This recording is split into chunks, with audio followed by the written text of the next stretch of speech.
여러분이 믿으실지 모르겠지만 이래봬도 제가 부흥 집회 강사를 했던 경험이 있습니다. 네, 잘 상상이 안 가시죠? 저도 그래요. 뭐 여러 목사님들이 조금씩 뭐 역할을 맡아서 하는 뭐 세미나 같은 것이 아니라 저 혼자서 단독으로 한 교회를 위한 부흥 집회를 했었습니다. 5년 전인가요? 캘리포니아에 있는 어느 교회에서 신년 말씀 집회 가운데 저를 초청해 주셔서 3일 동안 제가 집회를 인도하고 온 적이 있습니다. 지금 생각해 보니까 어떻게 제가 그런 일을 감당했었는지, 어떻게 또 저 같은 사람을 초청해 주셨는지 사실 아직도 좀 미스테리입니다. 어쨌든 집회가 은혜롭게 잘 맞춰졌는데 제 생각에는 잘 맞춰진 것 같아요. 그때 생각이 지금도 아직 가끔 납니다. 처음 이제 그런 집회를 인도하게 되는 것이니까, 게다가 뭐 전문적인 부흥 강사도 아니니까 얼마나 긴장하고 더 두려웠겠습니까? 첫날 저녁 집회를 이제 마치고 숙소로 돌아왔는데 이런저런 그 생각들 때문에 복잡하며 뒤척이면서 잠을 이루지 못했습니다. 혹시나 내가 그 말씀을 전하면서 실수한 것은 없었는지, 은혜를 끼치지 못한 것은 아니었는지, 혹시 나로 인해서 상처 입은 사람은 없었는지, 여러 가지는 복잡한 그 생각 때문에 거의 잠을 이루지를 못했습니다. 첫날 밤에. 그리고 그 다음날 이제 새벽 집회를 인도했던 기억이 있는데, 둘째 날 이제 오후에 숙소에서 이제 저녁 집회를 준비하고 말씀을 준비하고 있었는데, 여전히 이제 긴장하는 마음 가운데 있었는데 주님께서 들려주시는 음성이 저에게 들려왔습니다. 이런 음성을 저에게 주셨습니다. 집회를 인도하는 것은 네가 아니라 나다. 그런 주님의 음성이 분명하게 들려왔습니다.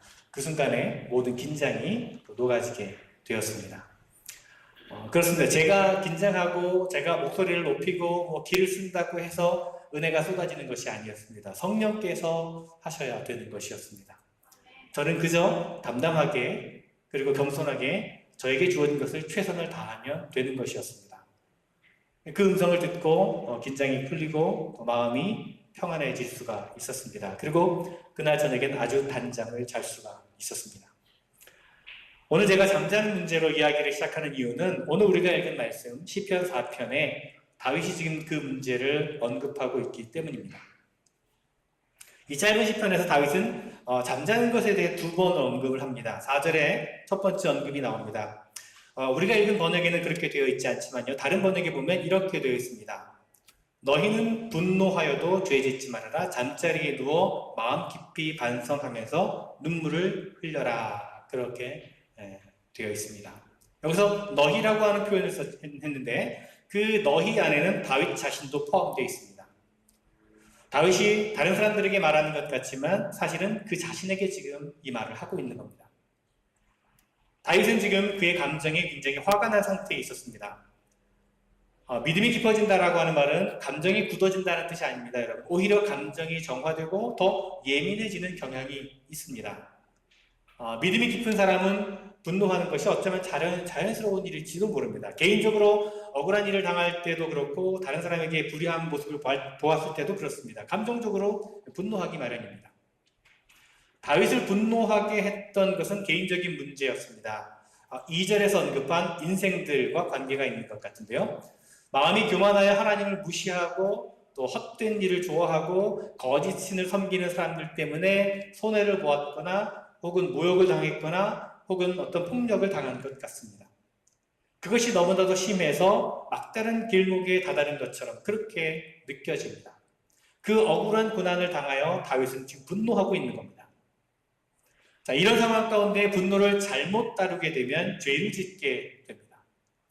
악을 악으로 갚으려는 유혹에 넘어지게 됩니다. 그래서 다윗은 스스로 이렇게 타이를 지어 그래, 이런 상황에서 분노하지 않을 사람이 어디 있겠어? 괜찮아. 감정이 죄는 아니잖아. 다만 죄로 이어지지 않게 조심해야지. 아마도 이런 마음을 가졌을 겁니다. 마틴 루터가 그런 말을 했다죠. 새가 머리 위로 지나가는 것을 막을 수는 없다 하지만 내 머리 위에 둥지를 트는 것은 막을 수 있다라고 얘기합니다.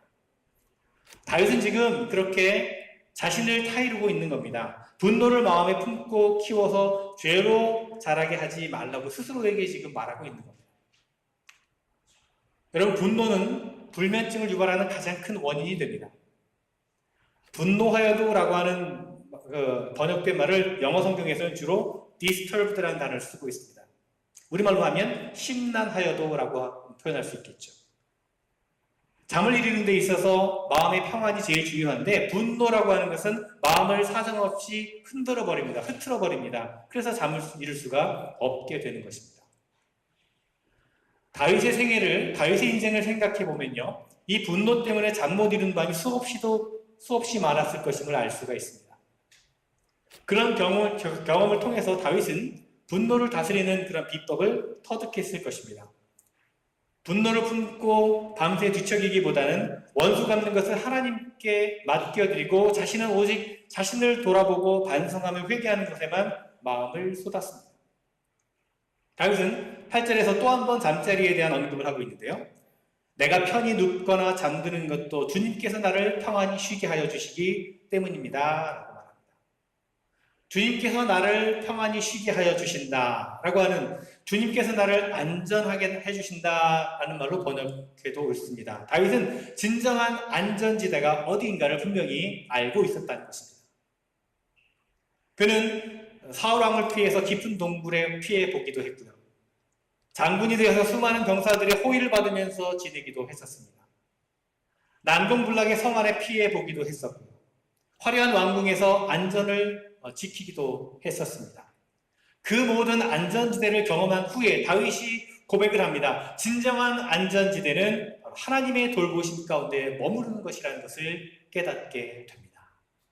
그렇기 때문에 그분의 이름을 부르고 그분께 의지할 때 깊은 잠을 잘 수 있다라고 지금 고백하고 있는 것입니다. 여러분 가운데는 다윗의 이 고백이 헛된 말처럼 들리시는 분들이 계실지도 모르겠습니다.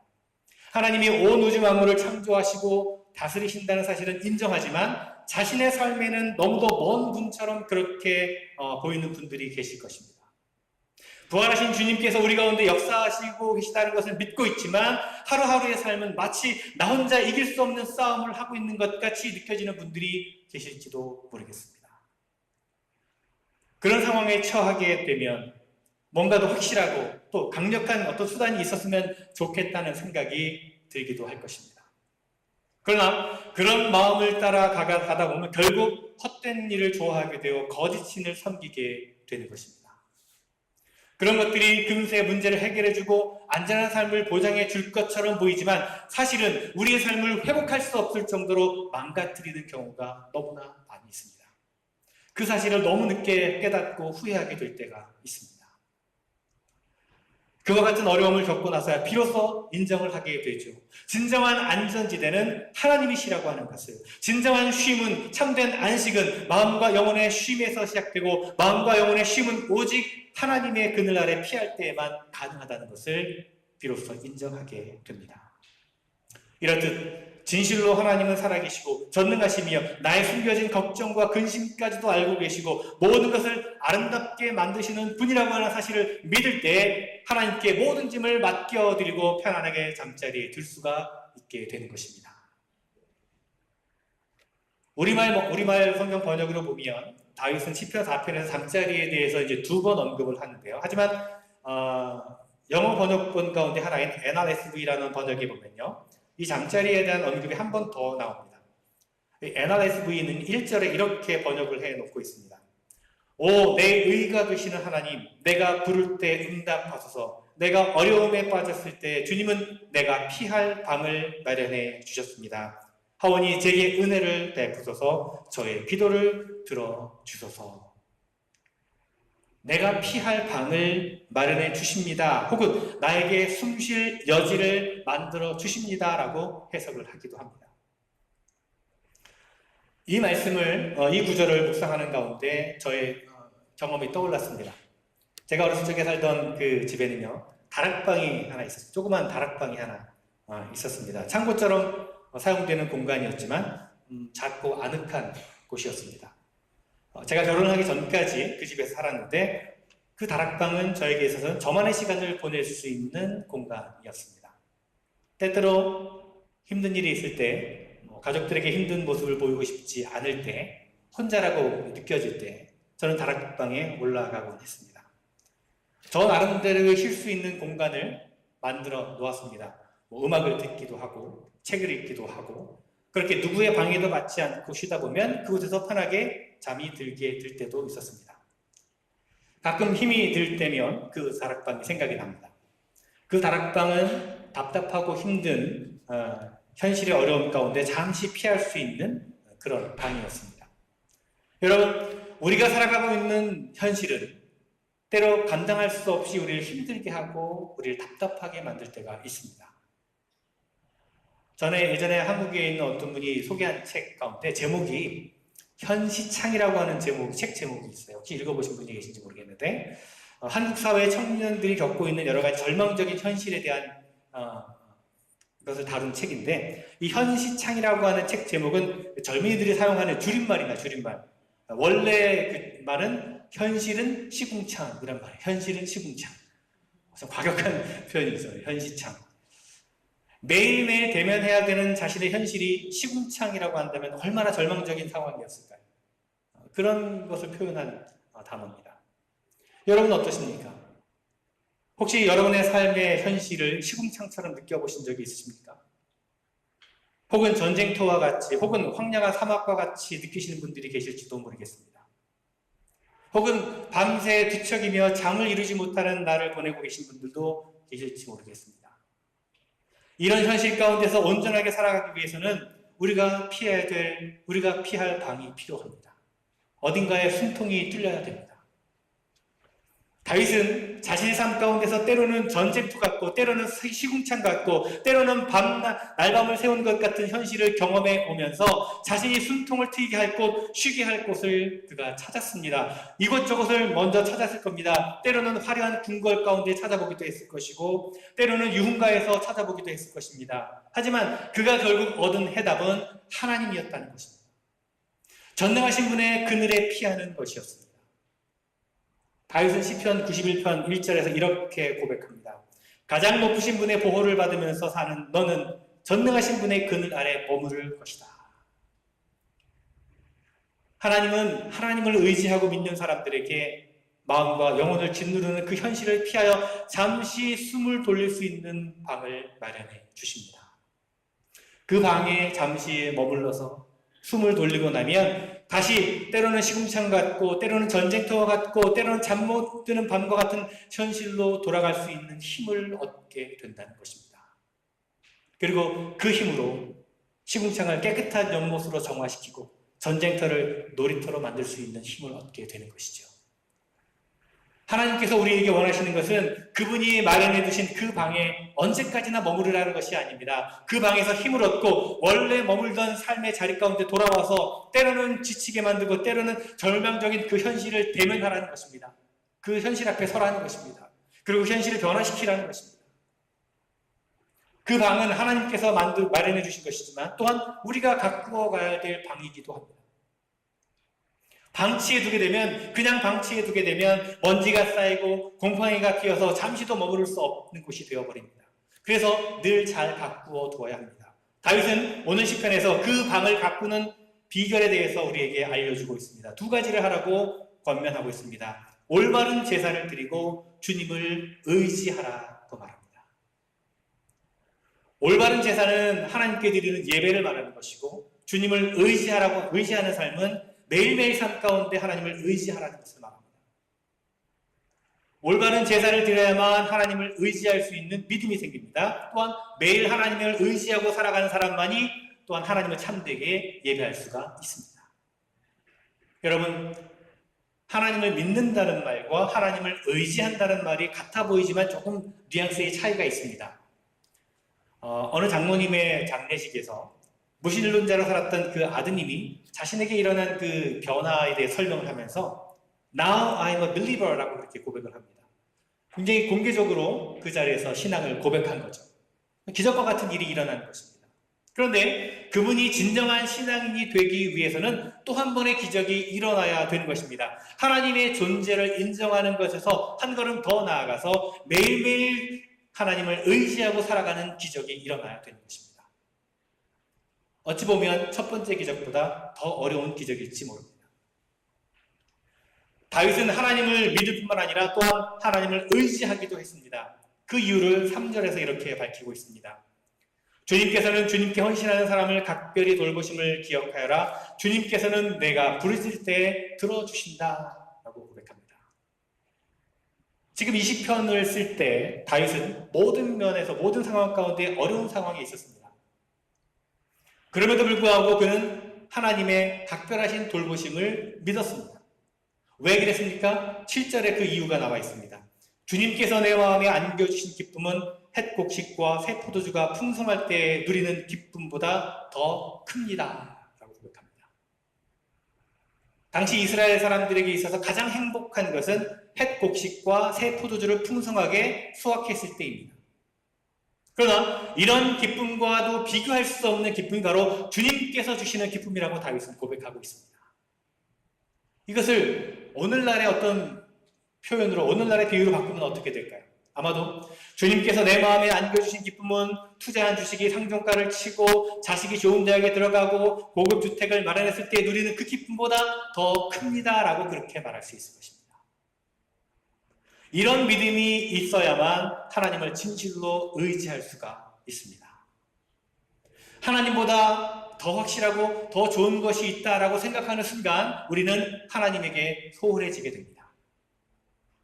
그러면 하나님께서 마련해 주신 방에는 먼지가 쌓이기 시작하고 얼마 지나면 문을 열었다가 인상을 찌푸리고 다시 닫아버리는 상황이 되게 됩니다. 진정한 안전지대가 하나님께 있고 하나님께서 주시는 것만이 진정한 복이라는 사실을 인정하고 믿어야만 매일 하나님을 의지하고 살아갈 수가 있습니다. 그렇게 되면 우리는 현실 가운데서 지치고 힘겨울 때마다 그 방에 들어가서 쉼을 얻고 용기를 얻고 다시금 현실을 대면할 수가 있게 됩니다.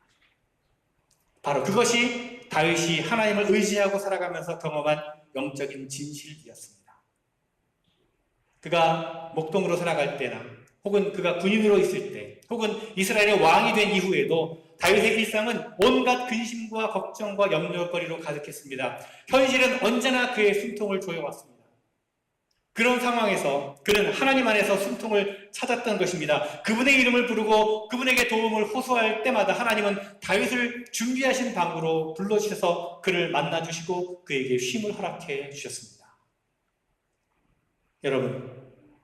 여러분에겐 이 방이 있으십니까? 때로는 전쟁터 같고 때로는 잠 못 이루는 밤과 같은 암울한 삶의 현장 가운데 잠시 물러나서 하나님의 임재 앞에서 자신을 돌아보고 마음과 영혼의 쉼을 얻게 해주는 그 방, 보는 눈을 피하여 잠시라도 목 놓아 울 수 있게 해주는 그 방, 혹은 숨막힐 듯이 조여오는 현실로부터 잠시 떠나서 마음껏 심호흡을 할 수 있는 그 방, 그 방이 여러분에게 있으십니까? 다락방과 같은 곳이 여러분에게 있으십니까? 네, 저는 그 방을 다락방이라고 표현하고 싶습니다. 여러분, 그 방이 여러분에게 있으십니까? 그런 시간과 그런 여유와 그런 공간이 여러분에게 있으십니까? 지금 이 예배의 자리 가운데 와 있다고 하는 그 사실은 여러분에게 모두 그 방이 있다라고 하는 뜻과도 같습니다. 하나님을 믿고 의지하는 사람이라면 누구에게나 그 다락방이 마련되어 있습니다. 문제는 그 방이 어떤 상태에 있는지 그리고 얼마나 그 방을 이용하고 있는지에 달려 있습니다. 여러분의 다락방의 상태는 어떠십니까 지금? 혹시나 먼지와 냄새와 곰팡이 냄새로 잠시도 앉아있을 수 없는 정도로 방치되어 있지는 않습니까? 혹시나 쓰지 않는 물건들을 넣어두어서 발 디딜 틈도 없지는 않습니까? 그래서 그 방을 드나드는 횟수가 점점 줄어들고 있지는 않습니까? 방이 있기는 하지만 아예 잠가두고 살고 있지는 않습니까? 여러분의 다락방이 그렇게 방치되어 있다면 잠 못 이루는 밤을 만났을 때 밤새도록 뒤척이며 속을 태울 수밖에 없을 것입니다. 그 방이 잠겨져 있으면 여러분의 영혼은 점점점 질식되어 가게 될 것입니다.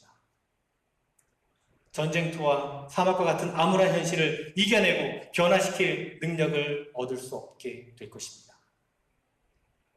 만일 여러분의 다락방이 잘 가꾸어져 있다면 어떻겠습니까?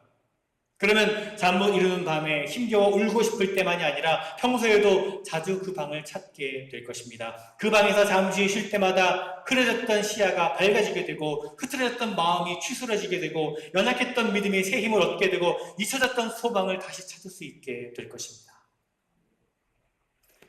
우리의 다락방이 이렇게 되게 하려면 올바른 제사를 드리고 주님을 의지하여라 라고 하는 오늘 이 다윗의 권면을 우리가 귀담아 들을 필요가 있습니다. 한 주일에 한 번 예배 드리는 것으로는 안 됩니다. 속회로 모이고 성경 공부로 모이는 것만으로 충분하지 않습니다. 하나님의 존재를 인정하는 것만으로는 안 됩니다. 매일매일 주님의 이름을 부르고 그분을 의지하며 살아가셔야 합니다. 매일 시간을 정하여 주님과 홀로 만나는 시간을 가지시기 바랍니다. 하루 일과 중에도 자주 멈추어 서서 여러분의 다락방을 찾아가시기 바랍니다. 그곳에서 주님을 만나야 합니다.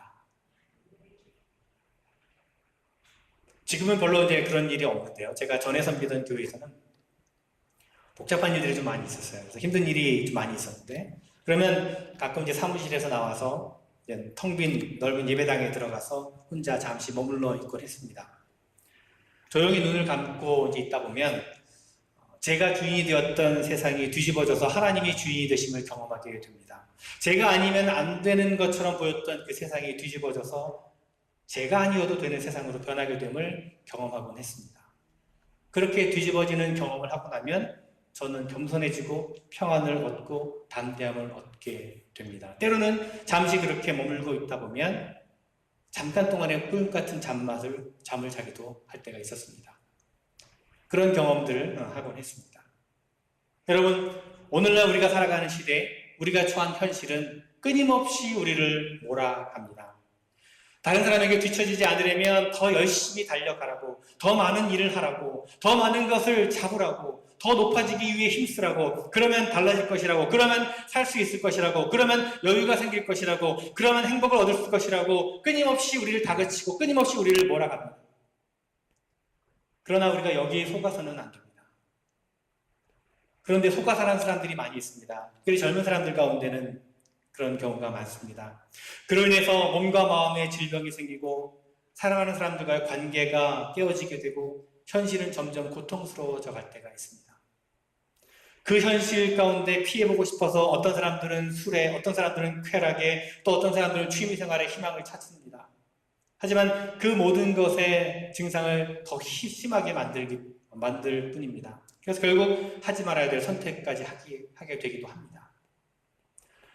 여러분 중에 이런 상황을 갖고 있는 분들이 계실지 모르겠습니다. 혹 눈뜬 밤으로 밤을 새는 것과 같은 힘겨운 삶의 현실 가운데, 고통 가운데 계신 분들도 계실지 모르겠습니다. 또 대부분들은 아직은 괜찮다라고 생각하실지도 모르겠습니다. 여러분이 어떤 상태에 있든지 속히 하나님께서 준비해 놓으신 방에서 희망을 찾으시기를 바랍니다. 올바른 제사와 주님을 의지하는 삶을 통해서 여러분의 다락방을 정결하고 아늑하게 가꾸시도록 힘쓰시기 바랍니다.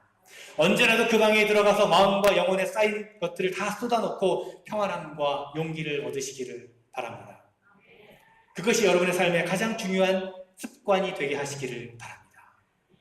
그것이 아니면 암울하고 힘든 전쟁터와 같고 사막과 같은 삶의 현실을 대면해서 이길 힘을 얻을 수가 없습니다. 우리를 위하여 피할 방을 마련해 주신 하나님, 그곳에 우리를 만나 주시는 하나님, 그 하나님의 은혜 가운데 우리가 모두 머물러 살아가기를 간절히 주님의 이름으로 축원을